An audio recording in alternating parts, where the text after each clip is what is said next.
Actually, a quarter of people who have a positive experience at a business will go and tell 10 people. I don't know 10 people.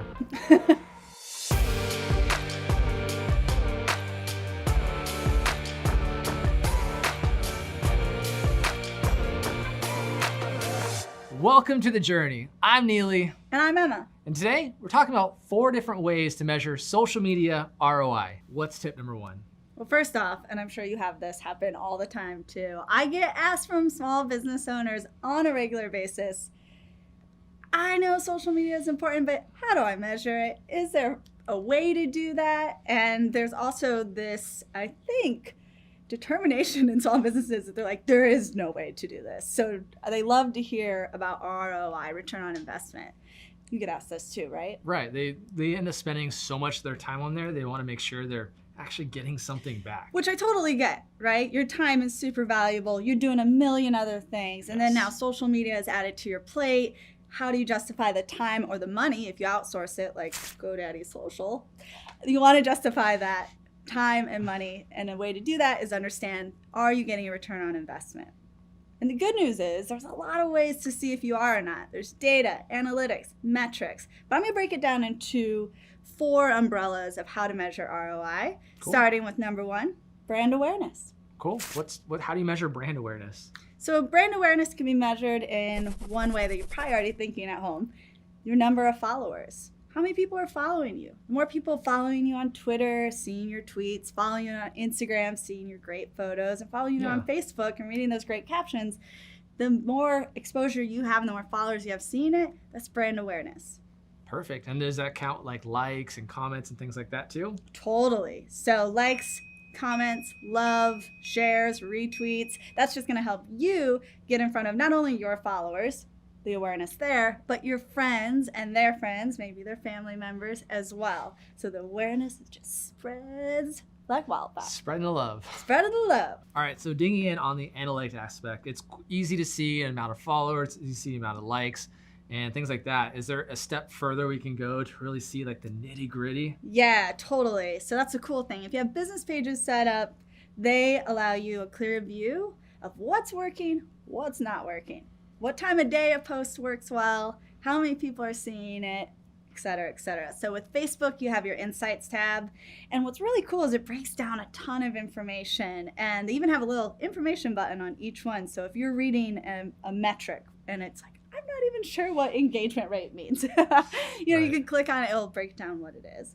Perfect. Yeah. And Instagram too, you have to make sure you create or turn your account into a business profile. Page, yeah. That way you can see insights and how people viewed your page, liked it, commented, what time of the week you get the most engagement. Yeah. And if you've turned your Instagram account into a business page, let us know in the comments below. Just say, I've turned it into a business page. So that's with Instagram. Twitter, there's the top tweet. So you can see that in your Twitter analytics as well. So go in there, see what your audience likes, in other words, your customers, and then have that inform your strategy moving forward, which will also help you be more efficient with your time.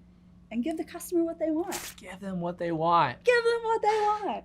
All right, moving on. Tip number 2, where are we at with that? So tip number 2, one of my personal favorites, customer satisfaction.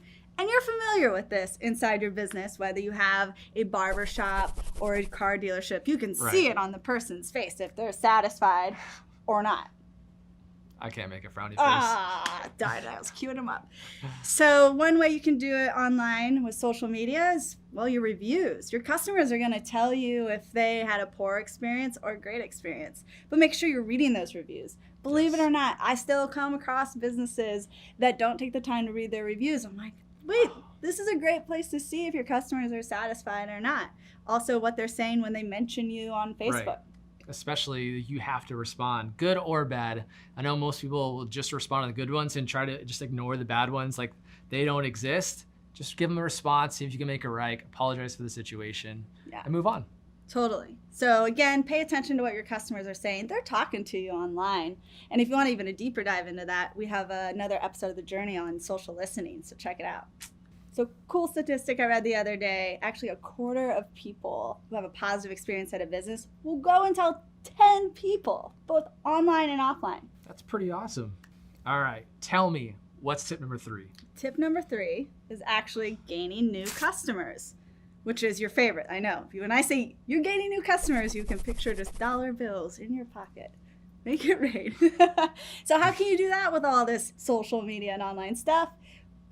Couple ways. One, your customers are going to click on your Google listing for their directions. I know I do that before every business I go to because I get lost very easily. Yes. But if I'm clicking on the directions, I'm coming to your business. I'm coming to spend money with intent.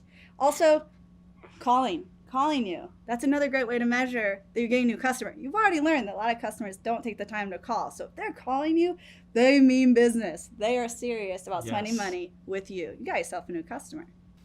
And so because the Google listing is really important, Yelp and that click to call, you want to make sure, I'm sure this is obvious, that everything is up to date. The right phone number, the right address.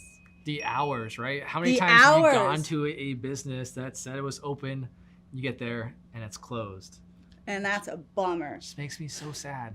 So sad. And also, besides that, if you have a chance to speak about your business, maybe about you, or add photos, do that as well too, and make sure that's up to date. Maybe you've remodeled since the last time you had your Yelp photos updated or your Google.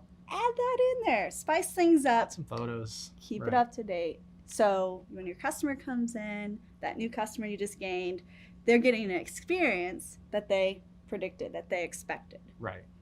All right, so we've reached the end of our journey. We're on tip number 4, the very last one. What do you got for us? Brand loyalty.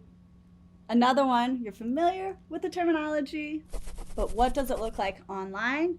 Well, don't worry, it's not tough math, but, well, let's see how it goes for Justin here. All right, engagement rate. How do you measure that? Well, it's pretty easy. It's the number of likes you received on a post divided by the number of followers times, you guessed it, 100. And that's going to equal your engagement rate. Carry which is the 2. No. It's not that hard. So write it down, keep it nearby, and when you're posting, check in. Do the quick math, and then you'll determine is that engagement rate where it should be. And what's also awesome about brand loyalty is actually 85% of customers, 85%, oh no, that's almost 100. 85% of customers will actually engage with your brand if they're loyal daily. And when I say engage, they're going to be liking what you're posting, commenting, sharing on a daily basis. And that's huge. That constant liking, that constant following, they're going to continue to see their stuff, and they're going to continue to tell their 10 friends, right? And then onward and onward and onward. All right, so that's a wrap. We just covered 4 ways to measure ROI when it comes to your social media. Make sure you like this video, subscribe to the channel, and ring that bell if you want to see these videos first. This has been The Journey. Thanks for watching.